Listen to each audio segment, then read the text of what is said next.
Contextos. La voz de los protagonistas. Julián Mejía Verdeja de Renacer Lagunero es el primer invitado que tenemos este año aquí en Contextos. Julián, te saludamos. Muy buenos días. Buenos días. Muchas gracias a Grupo Radio Estéreo Mairán por la invitación. Y pues feliz años a ti, Juan, a ti, Marcela, a todo Grupo Radio Estéreo Mairán, a todos los radioescuchas. Aquí estamos listos. Y bueno, pues de acuerdo con el Blogspot Ciudadano Libre, el empoderamiento ciudadano en términos sencillos y útiles es el proceso a través del cual tanto individuos como comunidades obtienen conciencia y control sobre los procesos que inciden o pueden incidir en su calidad de vida inmediata. Obtienen conciencia y control sobre los procesos que inciden en su calidad de vida inmediata. Esta es la definición que da Ciudadano Libre, este Blogspot, pero quisiéramos conocer en voz propia, tú como parte de Renacer Lagunero y como parte también de algunos otros organismos cívicos, sociales, que precisamente tienen como objetivo este empoderamiento de la ciudadanía, esta participación cívica. Bueno, ¿cuáles son tus propuestas para promover este despertar de la ciudadanía y su empoderamiento frente a las autoridades? Uh-huh. Aquí en Torreón estoy participando, presido Renacer Lagunero y a nivel nacional formo parte de un colectivo de organizaciones y de individuos que se llama Reforma Política Ya.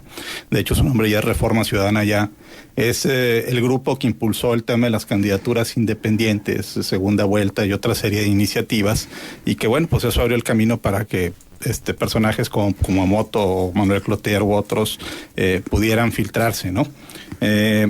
Y en ese espacio, pues hemos estado discutiendo una serie de ideas, ¿no? Para relanzar este proyecto, renovarlo, pues con unas propuestas más a modo de la nueva realidad y también para contrarrestar o responder a la capacidad mutante, cambiante y adaptativa del gobierno, ¿sí? Pues que a final de cuentas muchas veces estas nuevas figuras que parecen esperanzadoras las pervierte y las usa para preservarse. Entonces, hablamos mucho participación ciudadana, empoderamiento, etcétera, y hablamos del ejercicio y los instrumentos en sí, pero falta el ver cómo se despierta la inquietud y cómo esa inquietud que despierta puede ser productiva y puede tener incidencia. Lo dije aquí en otra oportunidad que hicimos un enlace telefónico, de que se habla mucho desde ciudadanía, no nada más vamos a echar la culpa al gobierno, desde ciudadanía e instituciones ciudadanas como pudieran ser las instituciones educativas, pues de que hay que fomenta la participación ciudadana, involúcrate, etcétera, pero no les dicen exactamente cómo y no hay un esfuerzo y un compromiso institucional por formar ciudadanía. Había sugerido en aquella ocasión, y lo repito, el que las universidades no nada más se dediquen a organizar foros o paneles o alguna plática, sino que instituyan dentro de sus instituciones, dentro de sus universidades, la materia de civismo del siglo XXI adaptado, no promoviendo figuras de bronce, sino pues dándole al estudiante herramientas y nociones claras de cómo funciona el sistema político mexicano, cuáles son las responsabilidades como individuo, cuáles son sus derechos y obligaciones, hacer ejercicios, ¿no? Y meter también, crear la figura de un laboratorio de participación ciudadana en donde se pudieran hacer simulacros de congresos, simulacros de cabildos, simulacros de consejos ciudadanos, análisis de iniciativas de ley, elaboración de iniciativas ciudadanas de ley, análisis de presupuestos, ejercicios de gobierno abierto, se les puede instruir presentándoles protocolos básicos de organización ciudadana.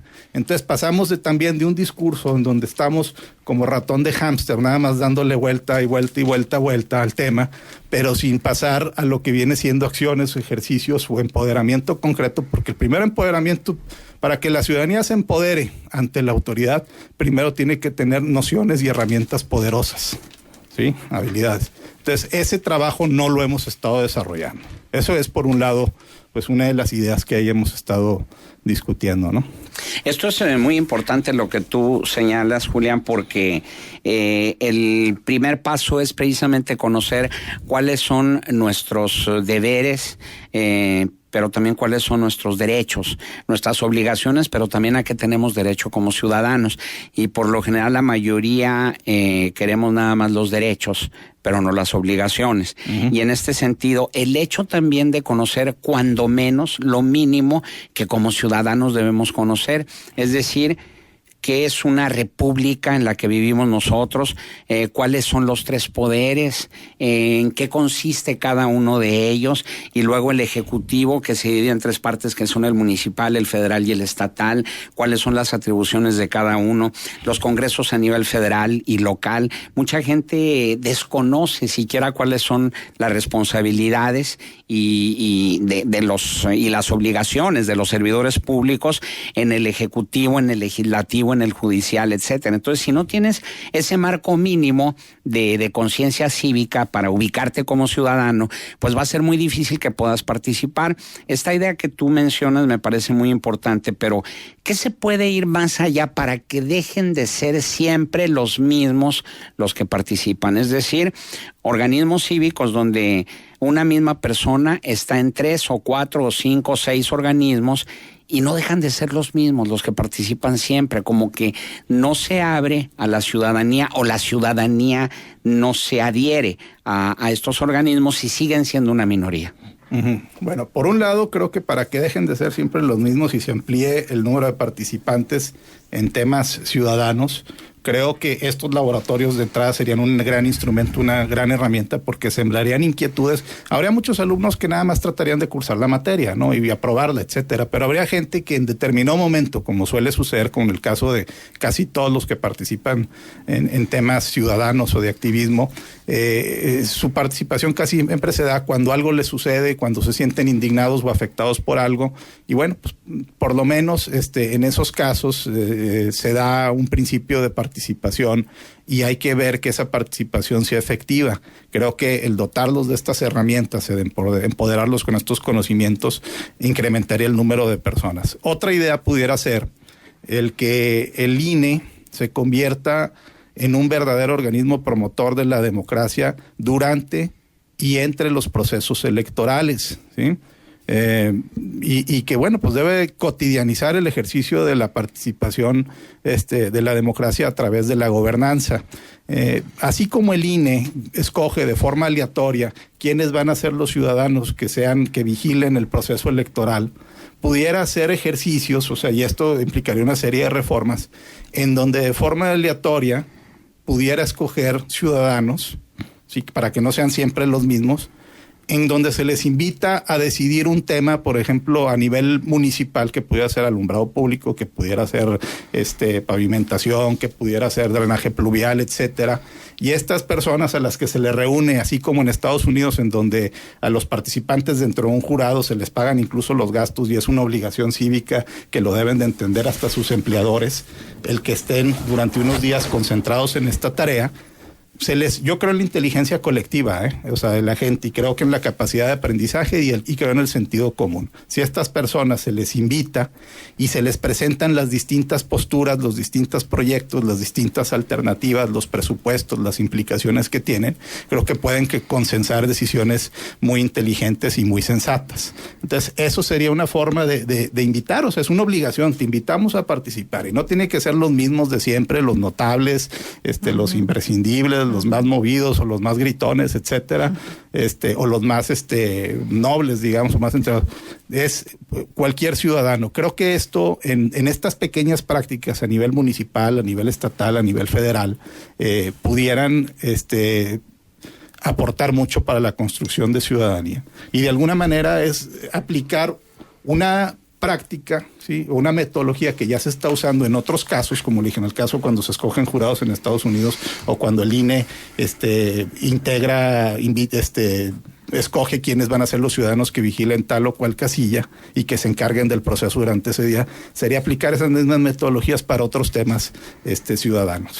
Y también el hecho de retomar lo que es el objetivo de los institutos electorales y de participación ciudadana. Su nombre lo dice, el IEPEC es de participación ciudadana, pero es mínima es mínimo ese impulso o esa promoción de la participación ciudadana que no va más allá de la insaculación, como tú lo mencionas, de los ciudadanos que van a participar en los procesos.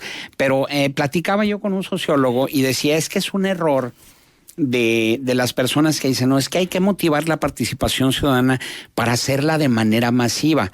Dice, nunca en la historia de la humanidad ha habido una participación masiva de la ciudadanía en los cambios que se han generado a lo largo de la historia de la humanidad. Siempre ha sido unos pequeños grupos los que lo han logrado, sí.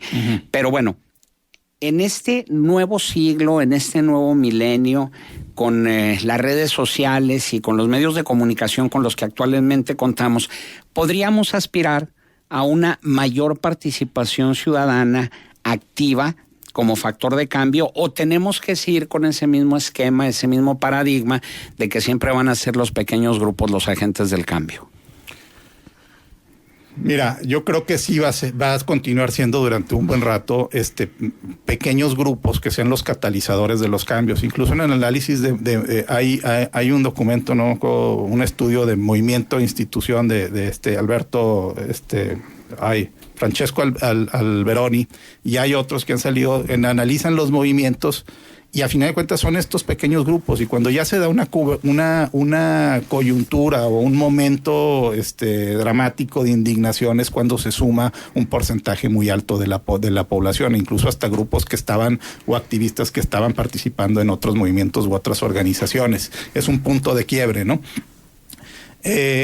Pudiera oírse muy triste al decir siempre son pocos las gentes que están involucradas en estos temas, ¿no?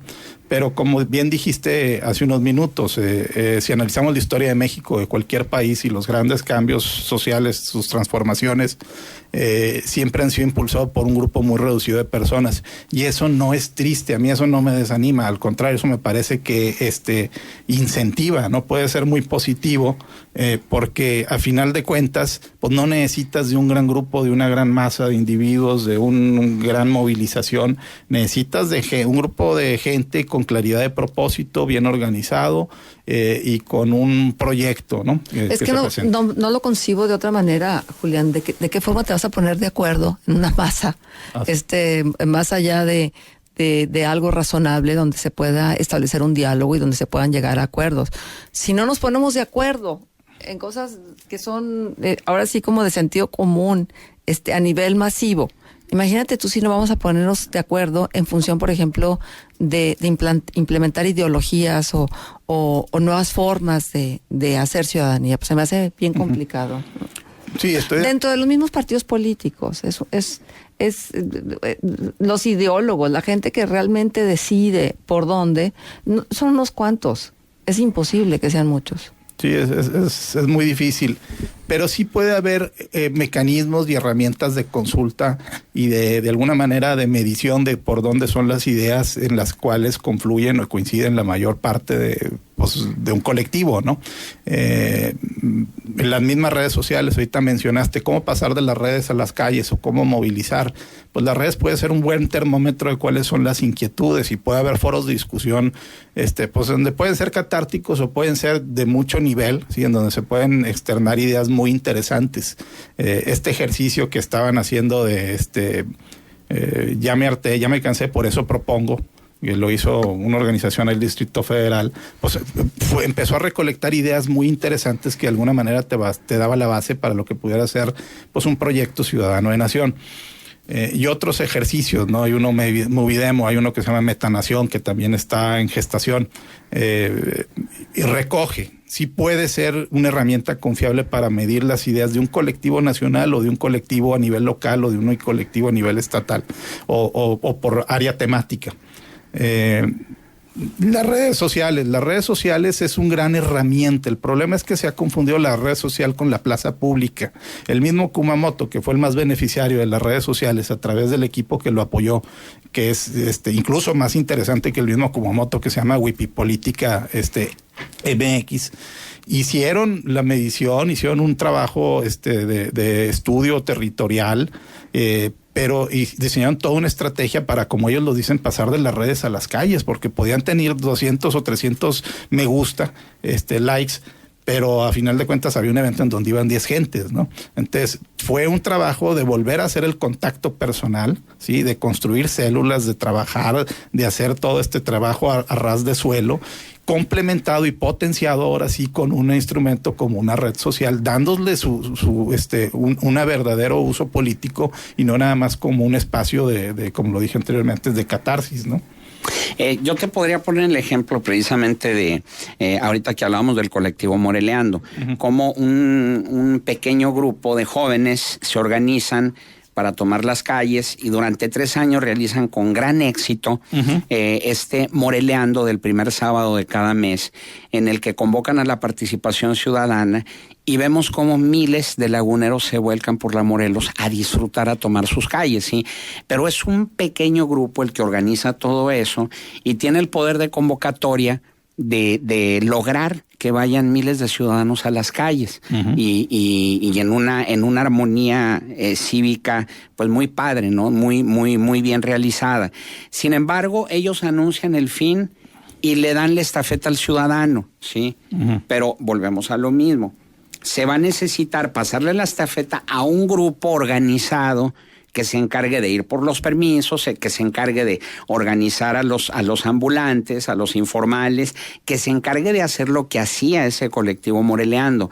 Porque el hecho de aventar la estafeta a todo el público de una manera abstracta y subjetiva, digo, nadie va a levantar la mano por sí solo, ni los ciudadanos se van a organizar como una masa y a lograr que Moreleando sea lo que era cuando estaba el colectivo organizándolo. Entonces se va a requerir forzosamente un grupo que se organice y haga lo que toda la ciudadanía no va a hacer. No sé qué opinas al respecto. Sí, se tendría que organizar otro grupo, porque como tú dijiste es un abstracto y a final de cuentas todo esto fue producto de una sociedad civil organizada, ¿no?